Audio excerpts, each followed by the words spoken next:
The Thule crossover 32-liter backpack. That's a lot of thus.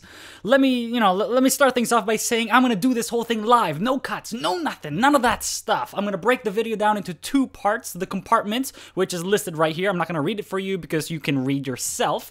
And then there's the other features, the ominous other features, including straps, zippers, backing, and style. All right. Let's start with the compartments. The very, very small pocket at the front. It's actually not the smallest pocket, but I gotta start somewhere, right? At the very front of that small pocket is this waterproof plastic separator thing. Good to put your toothpaste, your lotions, your things like that, because every day I go to school, I have to bring my toothpaste with me and hope it doesn't explode. I'm kidding, I don't bring toothpaste to school. The second thing in this small compartment is the floating pockets. There's two floating pockets, and it does not touch the ground. That's why I call it floating pockets. You see that? You see what I did there?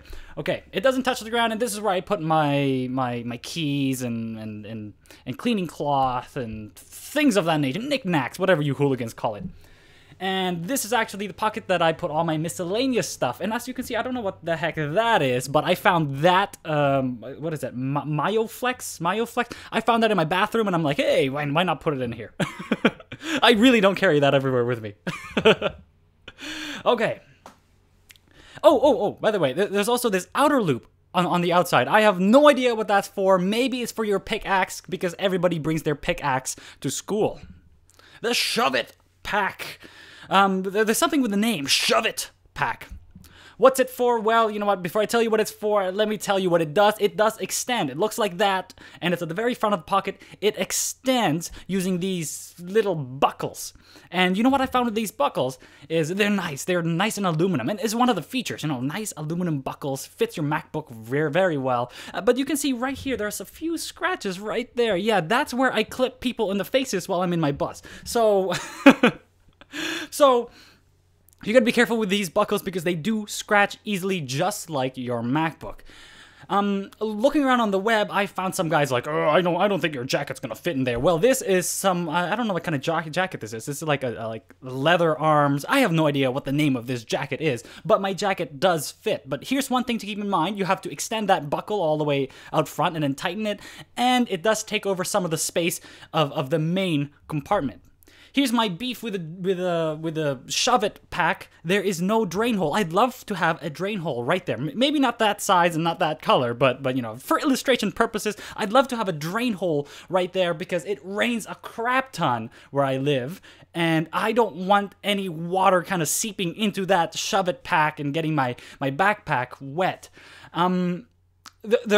Thule did think of this in that they use the safe zone, the next pocket I'm going to talk about, to kind of cover this pocket from the rain, but I am afraid that it will get wet and it will soak up some water. So keep that in mind. I've never actually gone out and taken a shower with this backpack on, but keep that in mind. All right, the safe zone. Hold on. The safe zone. This is apparently where you put all your stuff that you want to keep safe because it's slash proof. Oh, geez, that's a horrendous photo. As you can see, you can lock up your safe zone pocket, but that little, this little string over here, that can easily be just snipped off. Whew, okay. Inside the safe zone is a very, very, very soft material, that blue stuff over there. And you know what? This darker stuff on the sides, they're pretty soft too, but not really that soft. You know what? They won't scratch your glasses. This is meant for your glasses and your phone, and I've never actually used it because my phone always stays in my pocket and I don't wear glasses. The main compartment. All right, this is you know what? This is just a giant pocket with two floating pockets inside it, and as you can see, this is a hard drive right there, and that is the ginormous Bose earphones, packet thing. It's actually pretty handy to have that there, because I don't want my hard drive flopping around in my backpack. And this main compartment fits my lunch and books and things of that nature, and that's right, that's where I eat my lunch. I eat my lunch in Ziploc containers. Freaking awesome, It's just a perfect fit too. Just great fit. Whew. I can't believe I'm so excited about this backpack. Oh, here is the meat.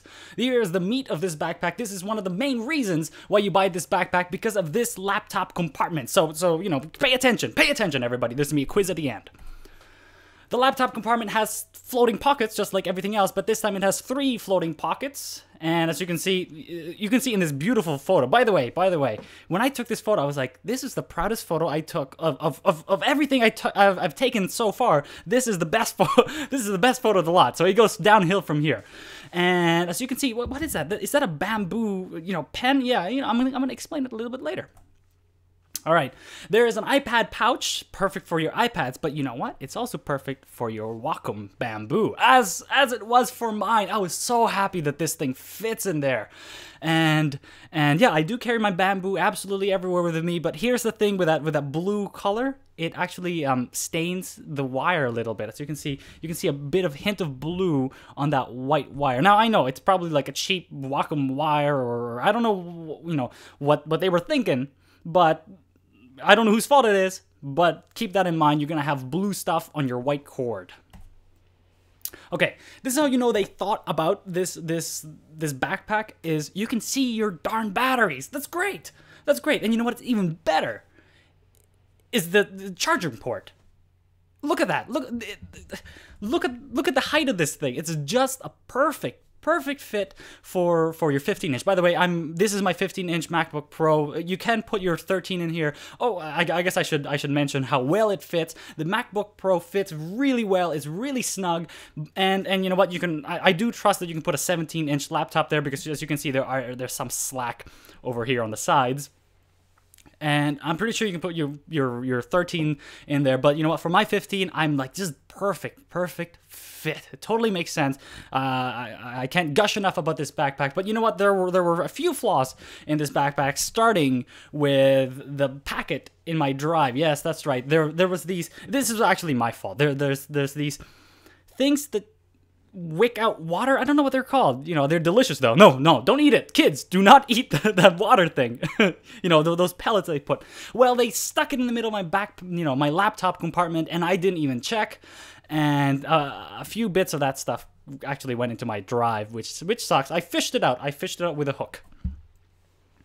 And I actually scratched the bottom of my laptop from a spoon. Now, it's not Thule's spoon, but hold on, let's go back to this slide. Over here, as you can see in my floating pocket, I had a spoon right here where my wallet is, and when I was running like a ninja that I am, when I was running around, I actually clipped, the spoon actually fell into the compartment, and it made that little bit of a scratch. So keep that in mind. Don't be stupid like I was and put a spoon in that floating pocket in this backpack. Okay, moving on. Bottom compartment. This is one of the features of this bottom compartment, is that you can put your charger in it. But as you can see, the charger sticks out just a little bit right there. You can see a square right there. So if you have this backpack filled to the brim with all your books and lunch and clothes and things like that, this bottom part of the backpack is probably gonna touch the ground the most, and I'm afraid it'll start fraying and it would start getting scratched. So I don't put my charger in there, and I suggest that nobody put their charger in there if they keep putting their backpacks down on the ground. However, here's the good thing with that bottom pocket. You can put a plastic bag in there and kind of, you know, waterproof your backpack a little bit from the bottom. The side pouch, well, there's 2 of them, one for each side, and it expands. That's about the only things I can talk about with these side pouches. Oh, look at that. We're on the other features. I forgot. Okay, hold on. Other features. We're on the other features section. Okay. The straps. Actually, I have a lot of things to say about this strap. As you can see on these sides, oh, look at that. I put an arrow there. I forgot about that. As you can see, you can move this stuff from up here all the way to down here. So if you're a big barrel-chested person, it'll fit you. It'll fit your needs. And oh my goodness, I'm at 9 minutes into this video. Okay, let's go. Crap!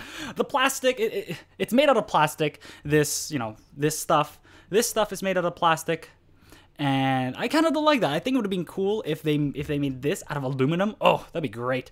I'm also afraid that this plastic thing would snap at some point, so keep that in mind if you love using that shoulder you know, chest strap thing. And there's lots of loops. There's loops absolutely, you know, around this backpack.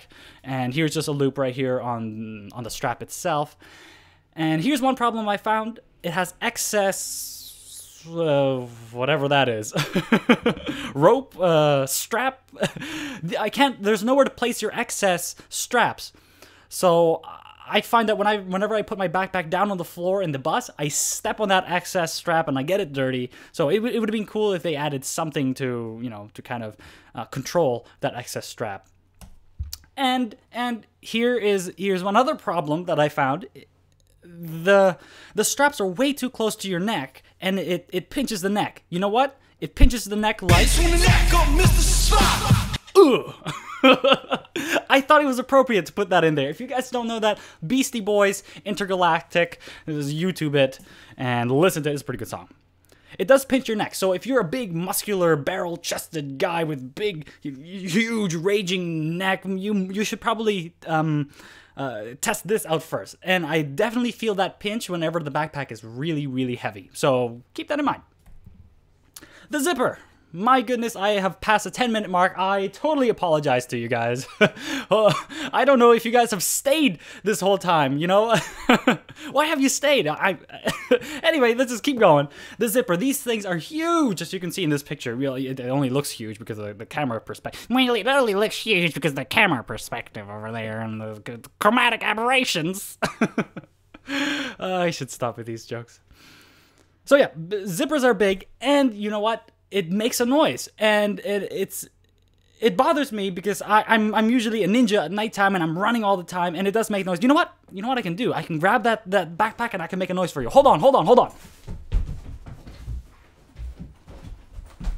right. I got my backpack, and here is the noise of me running. You see that? I sure hope that you heard that. That's the noise of the backpack whenever you run, and it sucks because you know I like sneaking up to dogs and ladies and being a creeper and stuff. So it does make a noise. Keep that in mind. And the zipper has these plastic things on them. That's a crappy photo, by the way. The zipper has these plastic things on them that I'm afraid that after exposure to the elements, as in the sun, the cold, the heat, and all that stuff, this plastic's gonna crack and it's gonna fall out. I never actually saw it. It's never actually happened, but I'm afraid it might happen. But the good thing is, it is made out of aluminum, so even if the plastic does come out, you can still use that aluminum zipper. And here's another big problem that I saw in this backpack. It opens accidentally if you put the two zippers at the very, very top. So what I started doing was put them on the sides, you know, left or right. It doesn't matter which one. But if you put your zippers on the top and your backpack is heavily weighted, this will happen. So keep that in mind. Okay. Backing, it is really soft. It's like it's got like gel in it or something like that. But the problem with it being soft is, you know, again, this thing opening accidentally. That's okay though. That's okay. It is soft. It's really nice for running. But here's what I found. Here's what I'm kind of like annoyed at with this backpack. It's so awesome until now because that's the very, very bottom. I know it's a crappy photo. It's the very, very bottom of the backpack, right where it touches the back, your lower back. Kind of like your upper butt, lower back region, and it's fringing. As you can see, some of that cloth, some of the thread is coming out from running all the time. So this isn't really a very good running backpack. Oh, geez, I almost forgot this too. Whenever you're running with this backpack and you have your hands on the strap, like what I do it all the time. I run and I hold on to the strap so that it doesn't kind of move around. The straps actually loosen up whenever you hold on to them. So you're gonna have to learn how to run without holding on to the strap on your shoulders. The style, you know, I think this is kind of a joke because I personally have no style. But let's talk about the style of this backpack. As you can see in this photo, it's got these white, like, I don't know, not polka dot, but it's got these white just dots all over the backpack. And the cool thing is it's actually woven into the fabric. So these dots won't go away unless the backpack, you know, just starts deteriorating. So that's good. And I wish that this Thule logo glowed.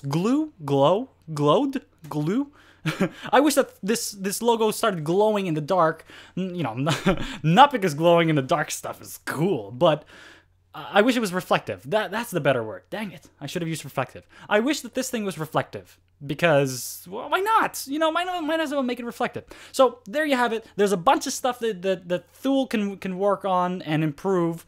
But overall, I do recommend this backpack to all you geeks out there because I am absolutely in love with it. And let's stop before that 15-minute mark because that's scary for other YouTube users. All right. Thanks a lot. Bye.